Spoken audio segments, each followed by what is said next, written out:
goes to Josh Cohen, OrlandoMagic.com. Hey, Mike, can you just talk about the discussion that you and your teammates had with John Mina today and what that was like, and what are the things that you learned about what they're trying to do in your community? Yeah, we had a conversation. We had questions, as well as the city of Orlando, I'm sure,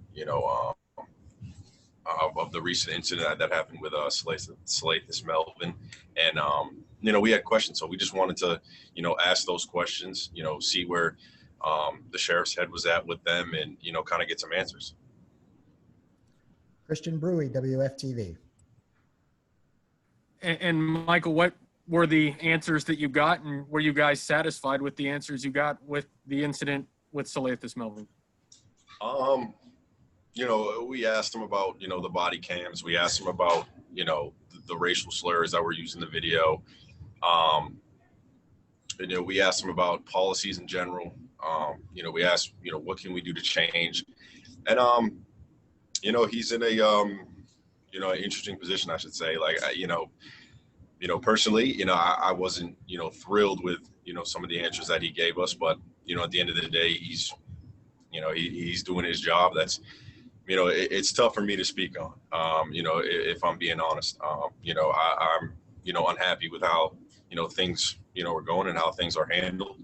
I know there's a lot of people that are unhappy, and, a lot of the questions that, I wanted to ask, I felt that, I just felt that we necessarily, weren't given the truth. And that's what we want to seek. We want to seek justice. We want to seek the truth. Not to say that the man's a liar. It's, his answers that, he gave us, and, how we interpreted them is, hit home for us. And we don't appreciate it. But at the same time, we want to, move forward, and not to move forward from, what happened, but we want to move forward in a way where we can make the world better. So we're in a sticky situation. We can, go back and forth, or we can say, what can we do to make this better? What can we do to eliminate, what's going on? How can we, eliminate the confusion of, someone, a black kid getting shot for, a reason that he shouldn't have got shot for, or killed for, or, mistreated or whatever. How can we eliminate that? And it's not an easy answer. Dan Savage, OrlandoMagic.com. Mike, just talk about the process of this. Obviously, everybody, wants swift solutions to these issues, but, obviously there are no quick fixes. So, just talk how committed you are to the process. We saw you doing peaceful protests before you came into the bubble. You joined panels, obviously are continuing with the call. Just talk about your commitment and the organization's commitment to this process. I think we're all in. We're all into working with anybody to help stop the problem. And this is not going to be the last conversation that we have with the sheriff. He's more than reluctant to speak to us. I respect him so much for that. Being able to hear us and hear our frustration. And I can say that he was on the call, trying to figure out resolutions to this and actually work with us. And we always don't get the chance to do that. As frustrated as we are with the people that did this, there's got to be some communication so we can come up with a solution. And our team is very involved. I'm very involved. Our coaches are involved. Our GMs, the president, Jeff is involved, the president. So, we're involved. We want to make a serious change, and it starts in your backyard. So we're doing everything we can to help the city of Orlando. Josh Cohen. For the NBA, the players, the coaches to come to an agreement so that the season can be resumed, what does that say about the positive relationships that exist between you, the coaches, and the front offices, as well as the league executives? It shows a big step. It shows that everybody's committed for the same goal, and that's to help communities and help this world. It's bigger than just basketball. It was great to have players and owners meet together and, really try to make a change. And we got to voice our opinions, and they're in agreement with us, and they're in full support. So yeah, I think it was a big moment for us as an association, but also, to the world. There's a lot of power that, we hold. There's a lot of power that the owners hold. Jamie Say, WKMG. Michael, honestly, like, how are you feeling right now? Not physically, but mentally and emotionally, because it sounds like in your voice you're optimistic about what could be coming during the off season and the changes, but there's also some frustration. How emotional have these days been, and how are you feeling right now? It's definitely been emotional. There's been ups and downs. There's been, frustration. There's been, I've been angry.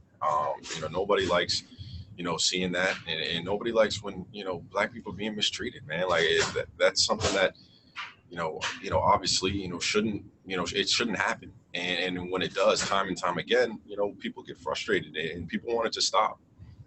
So I'm just trying to do my part in that, whatever I can do, whoever I can speak to, wherever I need to go. I just want to play my part. Pat Welter, Spectrum Sports. Michael, can you take us inside some of the meetings the players have had the last couple of days? How in jeopardy was the rest of the playoffs, and do you think it was the right decision to resume playing? I think it was the right choice to resume playing. And I say that because, we met with the owners. We wanted to, come to agreements on things we wanted to do, and those agreements were met. We have our goal in here isn't to not play basketball. Our goal is to play basketball, but also make a change. And I think, like I said before, that's going to be a big change. And, we got those agreements. So, now it's, it's still time to play and use that platform to, create a good message. And, there's no bigger platform that we can get than being out on that floor.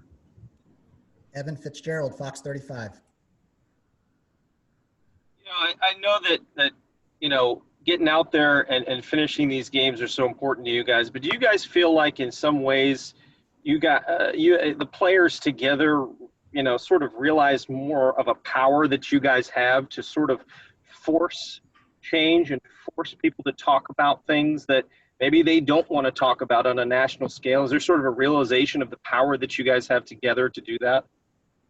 Yeah, absolutely. And I think, I think we realize we have the power, but I also think we got the confidence to do it. Like, nobody should be scared to go on, a national platform or any, any sort of way. At least, that's how I feel. The way I'll speak to you one-on-one is the way I'll speak, to the media. I'm always going to, be real with my feelings. And, it's time. There's no time to, hold your tongue.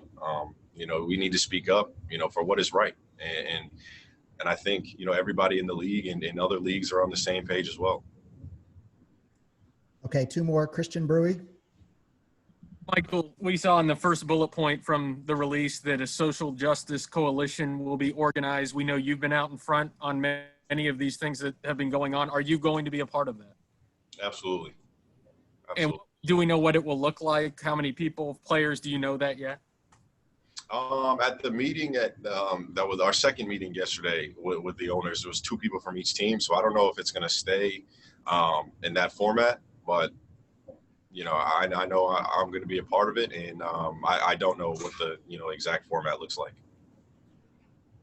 Dan Savage. Mike, how do you balance the emotions of everything that's going on and also, start to refocus on basketball and preparing for the series with the Bucks? And then on top of that, how are you physically feeling and progressing from your injury? Having to, play and, obviously, deal with everything that's going on, I think it's tough. I talked to my teammates, about it because, I'm injured. So, I'm not playing, and, it's tough for them. It's hard for everyone to focus on basketball, but, we just keep trying to instill in ourselves that, if we play, that's the biggest platform that we can get. And we kind of, we build on that, and, we take pride in that. We're not going to waste, a good message that we can put out there. So that's what we try to, put our focus to. We want to win. We want to compete. We're natural competitors. We've been doing this our whole lives. So I know it's a distraction, but we're just trying our best. Okay, we'll give the last one to Paul Casanova. Hi. With the craziness of the bubble and everything else that's been going on, can you talk a little bit about the unity of the players and of the team itself? Has it brought it more together? Yeah, and it's, I can't remember another time where, everyone's in the same place and, talking about, really meaningful things, and the unity with the group, and, all teams meeting up together, whether or not there was some, bumpy roads in, the meetings, that's going to happen with a group of 400 people, that have different opinions on things. So I think as a unit, I think we did a great job in, how we handled things, starting from, Chris to Andre, those guys, had things in order, and, I respect them a lot for, what they're doing and trying to, get everybody together, and they've done a great job with that. And, I think it's amazing that we're all able to come together and approach the owners, and the owners have our backs. And, this whole league has been, unbelievable through this process. Thanks, Mike. Appreciate your time.